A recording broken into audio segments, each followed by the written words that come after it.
Olá, meu querido amigo, minha querida amiga, sejam bem-vindos de volta ao nosso estudo do Brasil, Coração do Mundo, Pátria do Evangelho, aqui no canal Conhecendo o Espiritismo, pelo Centro Espírita Online Casa de Jesus. Eu me chamo Tamara Menezes e hoje nós iniciaremos um novo capítulo dessa obra que foi ditada pelo espírito de Humberto de Campos e psicografada pelo médium Chico Xavier. E no capítulo de hoje, que se intitula A Revolução Francesa, é o capítulo 15, nós dividimos em 3 partes, até para que nós possamos nos aprofundar, né? Nessa primeira parte, nós vamos estudar, de fato, o começo, né?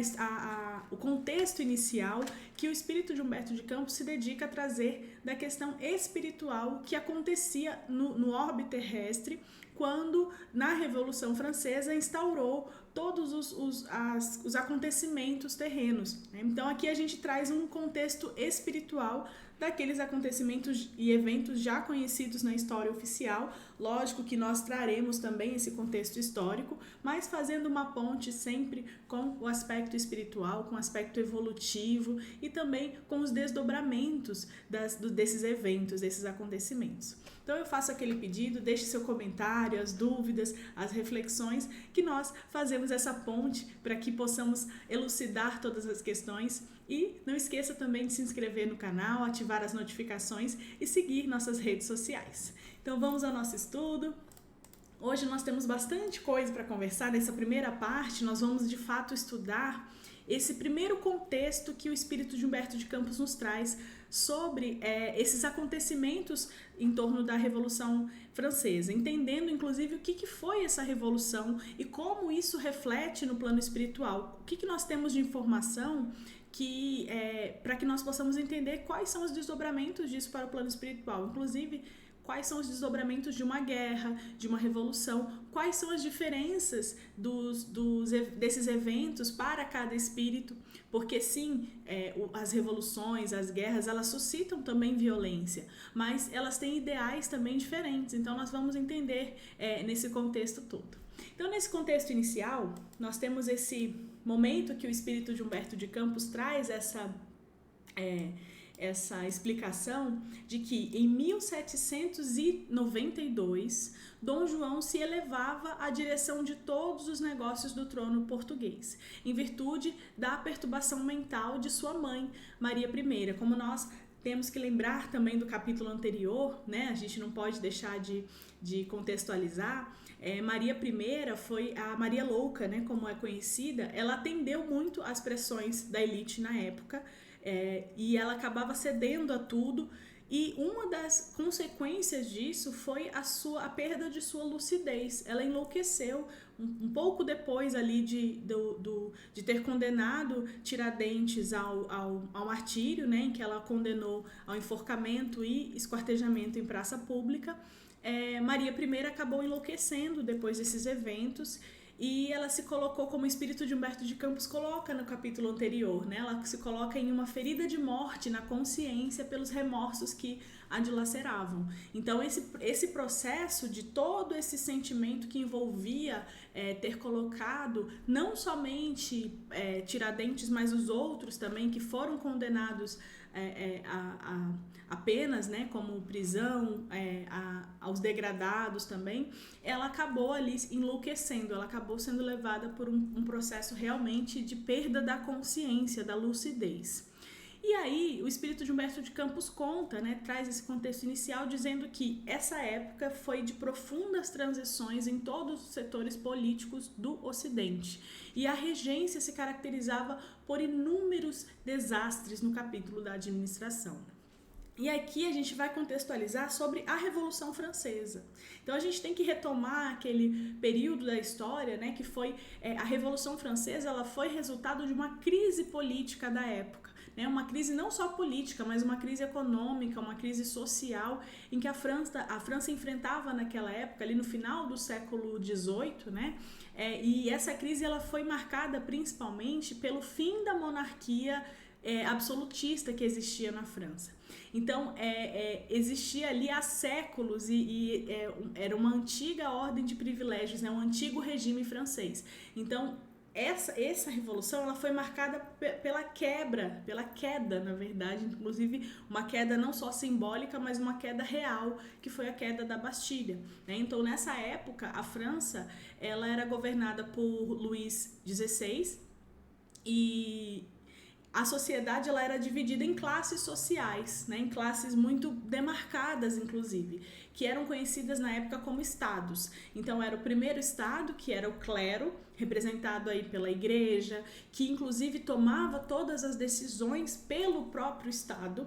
Então a gente tem aí uma relação de poder que a igreja exercia sobre os homens. Inclusive isso já vinha ali há muito tempo, que é demarcado pela Inquisição, por todos aqueles efeitos tenebrosos que esse poder acendia ao olhar do homem, né, ao olhar da questão principalmente material. Então a Inquisição foi um dos graves erros que a igreja, enquanto poder de Estado, tomava, por exemplo, em colocar ali aquelas mulheres principalmente, mas qualquer pessoa que ia de encontro às normativas que a igreja estabelecia, as normativas sociais, principalmente.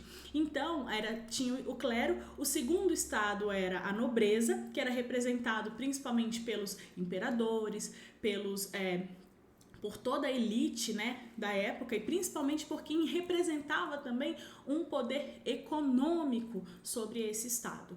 E o terceiro estado, que era o povo, né, o povo que ainda nessa condição nobreza versus clero, né, porque tinha ali uma condição também de exploração de trabalho, e aí era uma definição genérica, né, o povo era todos, era todo mundo que representava, que incorporava aquela sociedade da época.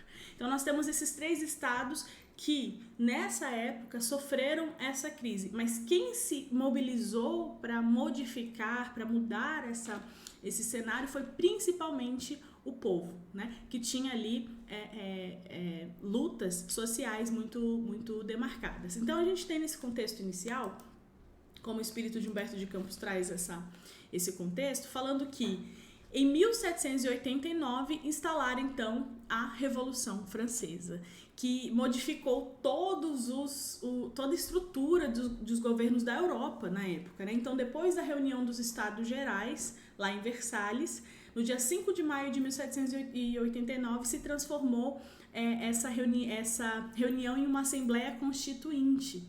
E aí, no dia 14 de julho desse mesmo ano, o povo, que era um povo oprimido, dilacerado pelas flagelações que os impostos acabavam desdobrando, derrubaram então a Bastilha, esfacelando esse símbolo do despotismo da realeza. Então, a ideia da Revolução era, com a queda da Bastilha, quebrar com esse patamar que a realeza colocava ali de imposição a esse povo. E aí, para que a gente entenda esse contexto histórico, né, entendendo que a Revolução Francesa, no aspecto da história oficial, ela tem uma demarcação muito importante, porque foi uma mudança, como a gente pode ver pela própria leitura do espírito de Humberto de Campos, foi uma mudança na história da humanidade. A Revolução Francesa, ela instaurou um novo olhar sobre as pessoas, porque o povo era oprimido e a partir da queda da Bastilha o povo passou a ser ouvido, a ser olhado, a ser inclusive temido. E aí é que entra o problema, né? Porque de fato a Revolução Francesa foi um resultado direto dessa crise que a França vivia nesse final do século XVIII, né? Mas a insatisfação popular, com a crise econômica que o país era levado e com a crise política também, porque eram muitos escândalos, eram muitos problemas, né? A própria Maria Louca, né, que enlouqueceu, perdeu seu trono porque acabou ali se desvairando conscientemente, né? Perdeu a consciência. E aí o país vivia nessa crise, né? Nesse duelo da insatisfação popular com a nobreza, com quem mantinha e detinha o poder, e essa insatisfação se aliou com os interesses de fato da burguesia em implantar no país as ideias novas do iluminismo como uma forma de combater esses privilégios da aristocracia francesa. Então, a ideia da revolução, ela foi muito interessante em pensar que se tratava de um progresso.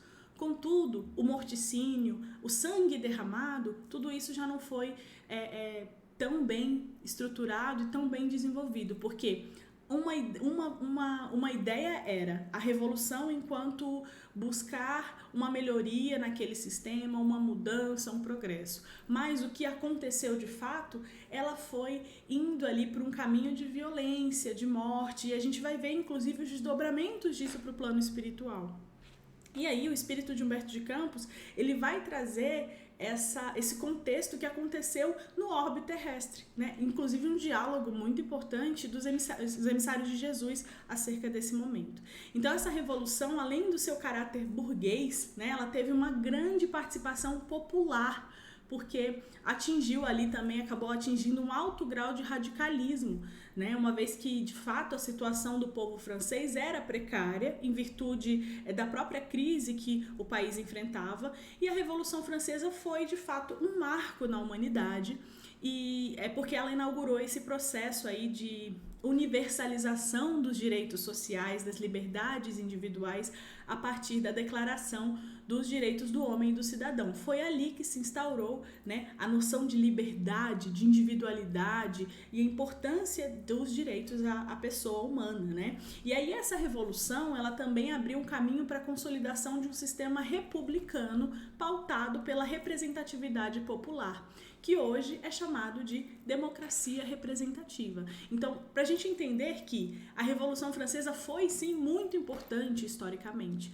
mas os desdobramentos e os eventos que aconteceram, materialmente falando, principalmente quando a gente fala de violência, de morte, de tudo que se arrastou com a vida terrena dessas pessoas envolvidas, isso a gente tem um entendimento diferente, né? Porque sim, ela levou a um progresso, mas a que custo, né? Qual foi o custo desse progresso? Então, ela só foi possível graças a essa popularização das ideias e dos ideais do iluminismo, porque foi isso que mudou a concepção, o entendimento e a necessidade ali de uma voz ser ouvida, que era a voz do povo. Então, naquele momento, a queda da Bastilha, como é representado nessa imagem, né, que nós podemos ver aqui de uma forma muito interessante, foi um momento, apesar de ter sido um momento de guerra, um momento de muita luta, foi um momento simbólico, representado aí por essas pessoas, por esses corações que estavam em busca de uma mudança, de um novo olhar sobre eles mesmos, né? Então a gente tem esse contexto inicial histórico que é diferente, sim, do contexto espiritual. E por que a gente tem que entender essa diferença? Porque no contexto espiritual, todos esses desdobramentos, sobretudo os da guerra, né, que aconteceu ali, eles foram acolhidos pelos emissários de Jesus, pelas falanges amigas de Ismael, que protegiam e instauravam no Brasil um novo olhar também à vista da independência. Então, tudo isso serviu de aprendizado. Lógico que com o olhar da doutrina, com o olhar, com o entendimento das provas, das expiações, das leis de causa e efeito, a gente tem um olhar que, entendendo isso, absorvendo todos os entendimentos a despeito da história oficial, a gente tem um olhar que tudo que acontece leva a uma consequência, né? Então, o livre-arbítrio dessas pessoas levou, sim, a escolher a revolução, a escolher, inclusive, a violência em muitos casos, mas todos esses casos tiveram desdobramentos, né? Todas as escolhas desses corações queridos tiveram desdobramentos, tiveram que realmente responder aos seus atos, compatível ao que fizeram, não necessariamente a mais ou a menos, né? Porque eles realmente tiveram ali que se adequar e responder dentro dessas possibilidades. Vamos avançando aqui. Então, aqui o espírito de Humberto de Campos traz esse contexto também do que aconteceu nessa época em específico.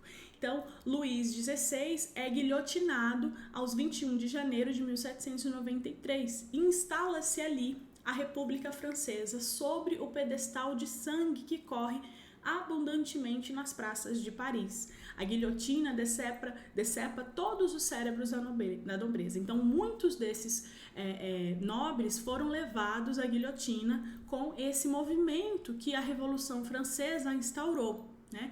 Então, após essa declaração dos direitos do homem e do cidadão, as coletividades da França se haviam entregues, né, aqueles anos de embriaguez ao morticínio. Então, depois desse tempo em que eles haviam ali com uma ideia nova, porque o iluminismo era uma ideia nova, era um novo olhar que se tinha sobre a sociedade, sobre as relações, sobre principalmente o povo ser ouvido, né? Então, depois disso, muitas lutas vieram, muitas guerras realmente dentro da Revolução, que não representam a totalidade do que representa de fato a Revolução, porque de fato esse movimento histórico da Revolução Francesa, é muito importante que nós pontuemos isso, ele foi importante, ele foi um movimento que mudou muita coisa, inclusive no que nós conhecemos hoje da democracia. A França, ela representa um dos berços da democracia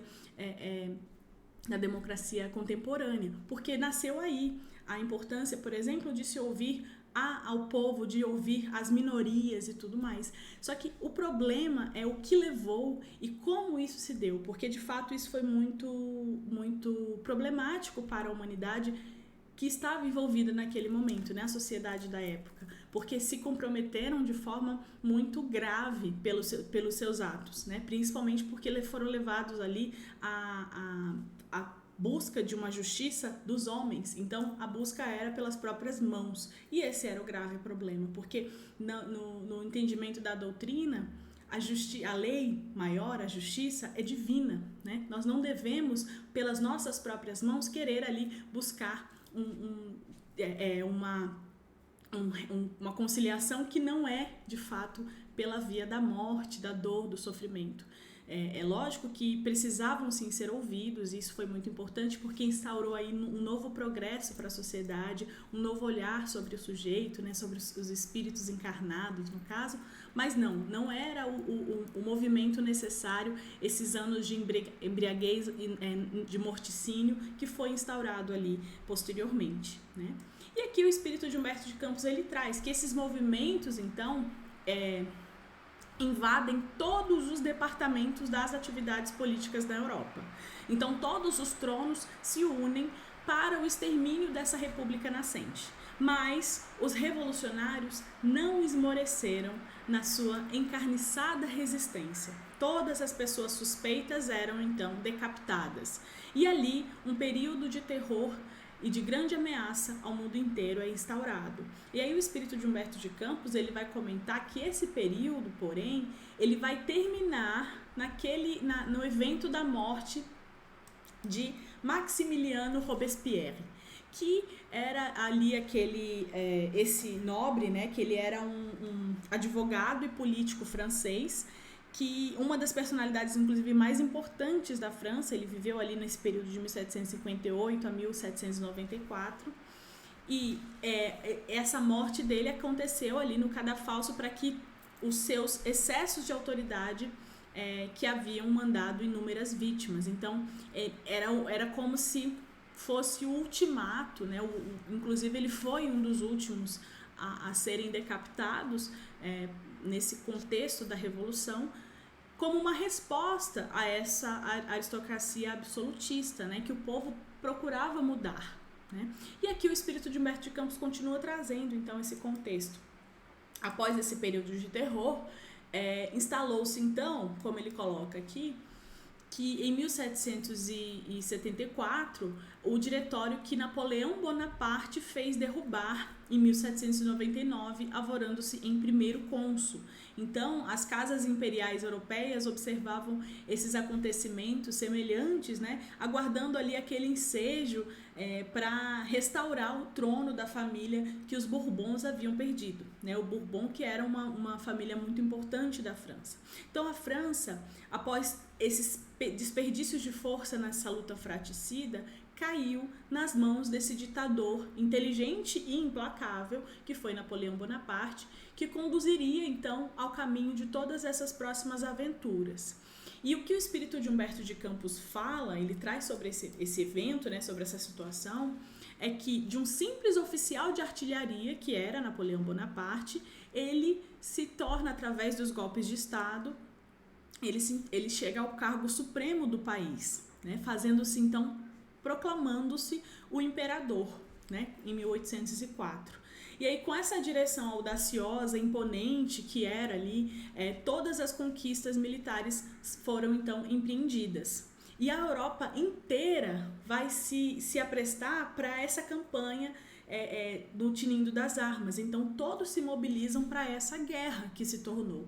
Então, com as estratégias dos generais franceses, caem todas as praças de guerra e o imperador vai ali catalogando o número ascendente das suas vitórias. Ele vai, de fato, vencendo. E aí, como uma sugestão, né, tem muitos filmes, muitas séries, muitos documentários, inclusive, que versam sobre essa história, esse período histórico, porque foi um período demarcado de muitas lutas, né? Inclusive, o próprio fato de Napoleão ter cedido nos seus últimos combates, e ele foi a esse combate, foi exatamente por isso, porque já era um período demarcado dessas implacáveis guerras, né, dessas implacáveis batalhas. Então, ele foi acumulando essas vitórias, não por acaso, porque muitas delas envolviam uma questão política, e Napoleão Bonaparte foi um grande político, né, porque ele tinha uma inteligência muito grande, ele teve ali um domínio muito grande do poder que era exercido pelo Estado na época, né, com todos os acordos militares e com o clero que ele fazia também, né? Então vamos continuar aqui vendo esse contexto que o espírito de Humberto de Campos nos traz. Então ele vai trazer nesse momento que nesse tempo, né, ao mesmo tempo em que acontecia, nesse momento, todos os gênios espirituais do Ocidente se reúnem nas esferas próximas do planeta, implorando a proteção divina para os seus irmãos na humanidade. Então aqui o espírito de Humberto de Campos vai trazer que os emissários de Jesus descem com a sua palavra magnânima, esclarecendo a esses trabalhadores do bem, levantando as suas energias para os bons combates. Então o que acontece aqui? Qual que é esse momento? Enquanto tudo isso estava acontecendo na Terra, os emissários de Jesus, então são espíritos, corações dedicados e que trabalhavam diretamente com Jesus. Um deles é o próprio anjo Ismael, né, que foi um emissário enviado para consolidar o evangelho de Jesus aqui no Brasil, né? Então, todos esses emissários se dedicam ali além de pedir pela proteção divina, a inspirarem os corações terrenos, né, que estavam ali à frente de todos esses eventos e acontecimentos e que poderiam, quem sabe, mudar esse cenário ou pelo menos entender melhor, né? Porque a ideia de uma intervenção dessas, quando os emissários de Jesus, por exemplo, se aproximam à Terra, é que coloquem inspirações nesses corações para que sim, modifiquem o curso dos acontecimentos, ou para que pelo menos compreendam os desdobramentos desses eventos, porque às vezes eles não podem mudar, né? Eles não têm como interferir diretamente no curso dos eventos, mas eles podem sim, pelo menos clarear as ideias. E foi o que fizeram. Então esses emissários de Jesus chegam à Terra e convocam esses corações iluminados para que pensassem melhor, para que refletissem sobre esse convite de Jesus. Então eles falam assim: irmãos, ordena o Senhor que espalhemos a sua luz e o seu amor infinito sobre todos os corações que sofrem na terra. As forças das sombras intensificam a miséria e o sofrimento em todos os recantos do planeta. Então eles colocam aqui, primeiro, um pedido, né, que Jesus está pedindo, que espalhe o amor e a luz sobre todos os que sofrem. Então esse é o primeiro pedido, é um primeiro aviso, digamos assim. E depois eles falam de uma consequência dos atos e dos eventos que estavam acontecendo naquele momento, em que as forças da sombra vão intensificar a miséria e o sofrimento em todos os recantos do planeta, já trazendo um cenário que eles já estavam vivendo, que eles já estavam sentindo e absorvendo da realidade. E aí eles continuam falando assim: as ondas revolucionárias que enchem de sangue todas as estradas do globo terrestre e as trombetas da guerra fazem-se ouvir, entoando as notas terríveis da destruição e da morte. Levantemos o espírito geral das coletividades oprimidas, renovando a concepção de liberdade na face do mundo. E aqui eles fazem esse convite a esses corações, né, a esses operários da luz, como uma inspiração, dizendo que Os problemas da revolução é que todo esse sangue sendo derramado, todas essas notas terríveis de destruição e morte que estão sendo entoadas, estão levando a um sofrimento geral. Então, o que deve ser feito através dessa inspiração? Levantar o espírito das coletividades oprimidas, renovando essa concepção, esse entendimento de liberdade. Né? E sim, eles conseguem fazer isso, mas esses operários da luz, eles buscam ali tirar as dúvidas, né? Então eles fazem algumas perguntas, eles dialogam com esses emissários no sentido de entender o que poderia acontecer com esses eventos e com quem estava à frente desses eventos. Quais seriam, então, os desdobramentos espirituais desses corações? Então, na próxima aula, nós vamos continuar a partir desse momento em que os operários da luz interpelam os emissários de Jesus sobre como estariam enquadrados na lei divina esses acontecimentos terrenos. E nós vamos entender, de fato, qual é o entendimento espiritual das revoluções, da guerra, qual o reflexo disso sobre o espírito, né? Aqui faz essa escolha, por exemplo, com relação a essas revoluções. Eu deixo aqui o meu beijo carinhoso e aguardo vocês na próxima aula. Tchau, tchau!